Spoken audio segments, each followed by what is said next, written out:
Hi folks, welcome to the Prepared Homestead. This is Travis. Thank you all for stopping by to watch.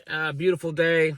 It's still cool, but we're being told it's gonna warm up eventually. But this cool weather, kind of chilly nights and cool days is not gonna complain whatsoever about that. I know some of you don't like the cold weather, and I'm not crazy about the really cold stuff, but this, low mid 70s during the day, man, in my opinion, you don't get much better than that. I'm still working on the old fire engine, trying to get that thing back in service for the fire department.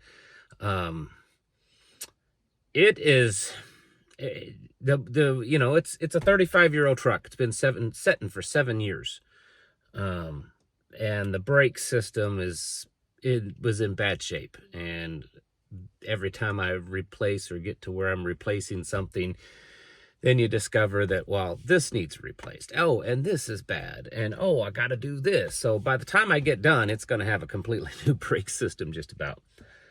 So I've been underneath that pretty much the entire day today.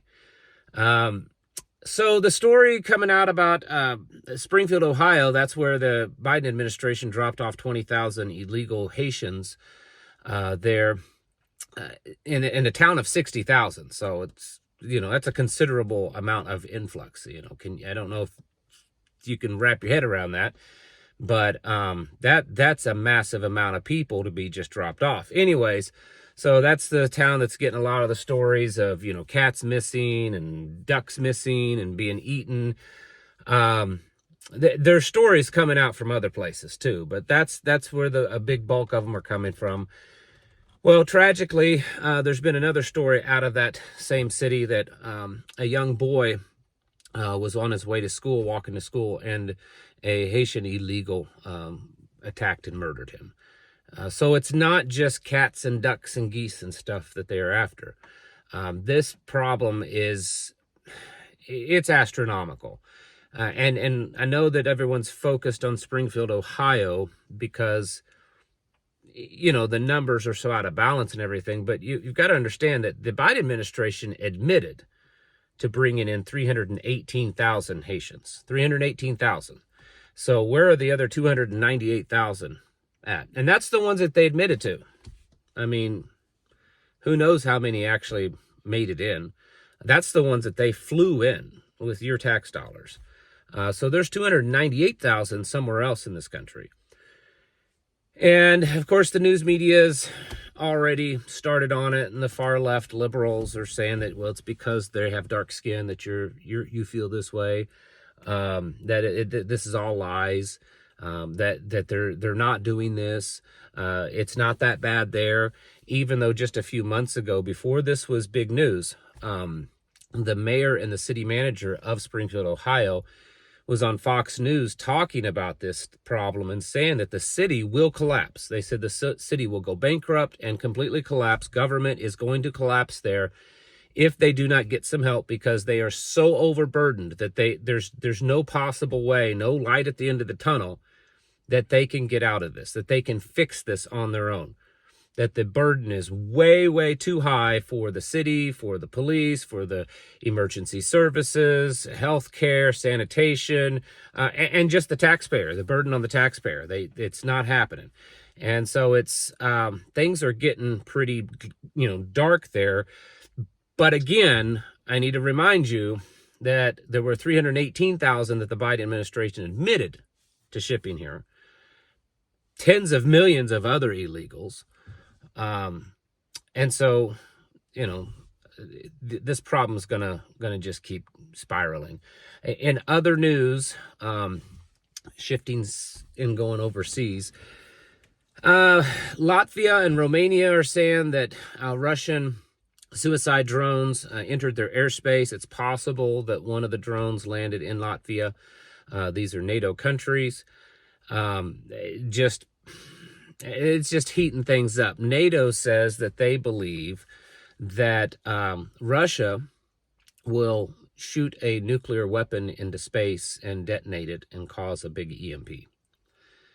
That's what they believe. And of course, they go into, details. Basically, they're saying that they believe that Russia will detonate an EMP.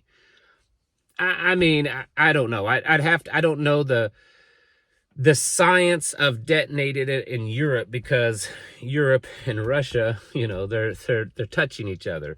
So how can Russia, what the mathematics of them being able to do that not affecting Russia? I don't know. I mean, in the United States, it's different. It's on the other side of the planet.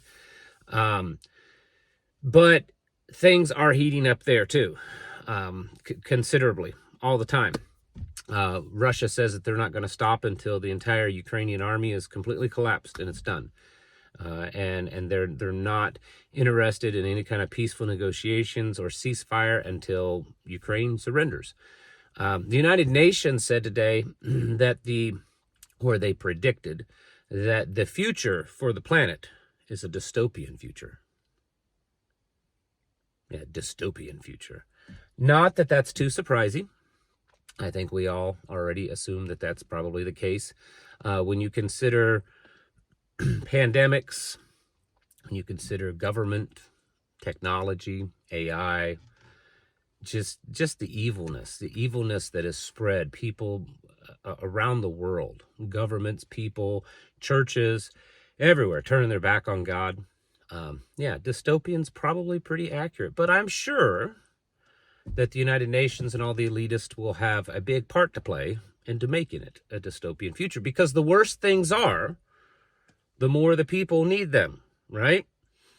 You don't really need government if everything is going great, if the economy's perfect and crime rates are great and everything is just going great. You don't think too much about how much you need government, do you? But when things are really, really bad, well, what does the average person want to step in and fix it? Government. What they don't realize, of course, is government is actually the cause of those horrible things. And people will continue to run to government and beg that they fix these problems. Everything is just unfortunately getting worse. The whole pandemic stuff, COVID numbers now are saying that daily deaths are what they were back in last March, and that the daily case count positives are like 1 million, 2 million, 3 a day. And now, let me be clear, I'm personally not worried about that. I mean, it's at this point, it's basically the common cold. But that doesn't mean that it won't be twisted into something more, along with the H5N1 bird flu, which we have a case here in the United States where someone got it and they had no contact with any livestock or animals that would have had it. So does that mean that it's now spreading? Is that patient zero? Who knows? We know that they've got to make some serious distractions. I haven't really paid attention much to this. I haven't followed it too much, but I think there's a debate tomorrow between Kamala and Trump. I could be wrong, because again, I just haven't paid much attention to it. It's going to be a doo-doo show, as far as I'm concerned.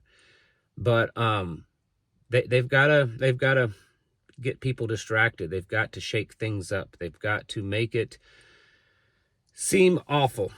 Okay, and they're doing a really good job of that. Joe Biden, he's basically not been the president for a while now. I mean, he's not been the president since the beginning, as far as I'm concerned.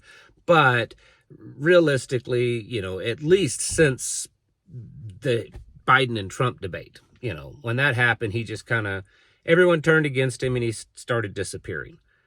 And, who's actually running the country? Well, the same people that's been running the country for the last 4 years, but it certainly has never been Joe Biden or Kamala Harris. Just now that it's become more obvious, it's at least the last 3 years or so, they would prop Joe Biden up, like Weekend at Bernie's kind of thing, and make it appear as if he was the president with their fake backdrops and all that kind of stuff. Now they're not even doing that.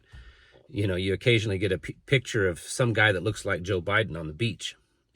That's it. And it's because we're watching this dystopian future be created right before our eyes, because that's what they want. They want this dystopian future. They want it because it gives them the opportunity to control us. The World Economic Forum just, I believe it was this past week, in one of their articles that they posted on their website, talked about how COVID-19 actually worked just as planned. That it worked out to be this perfect test, beta test, basically, for how well people would comply with government orders, with, you know, draconian anti-freedom government rulings. And, you know, it bragged about how it worked great.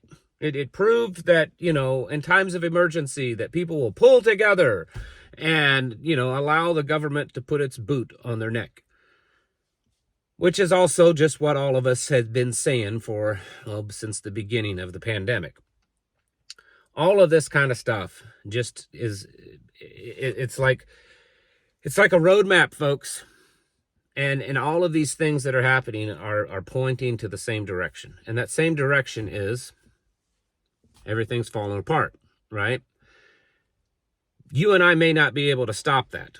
An election may not be able to stop that. I'm not saying it won't. I'm just saying it may not. So don't put all your hope in the fact that if one particular person gets elected, they can fix everything. And then, you know, a year from now, we'll all be holding hands, singing Kumbaya.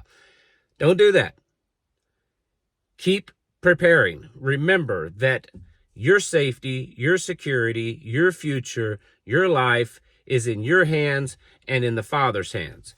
And it's not in any politician, no matter how good they are. It's not in anyone else's hands. And so it's your responsibility to get yourselves prepared, to get your family prepared for what's happening and what it will happen.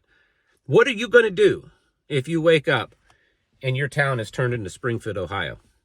What are you going to do if your neighborhood has turned into Springfield, Ohio? They were saying that in Springfield, Ohio, that they were sleeping 10 people per bedroom. So they would rent a house, say a 3-bedroom house, and there'd be like 30, 40 people living in that one house. So think of your neighborhood. For those of you that live in, you know, just single family dwellings, let's say a couple of houses get rented and 30 or 40 of them per house. You know, 60 to 80 Haitians move into your street, just your city block. What are you going to do? Do you have a plan for that? You better, because it's happening. And it's happening all over the country. Folks, it's time to get your houses in order and to prepare yourselves mentally, physically, and spiritually. Thanks for watching, and I'll catch you in the next video.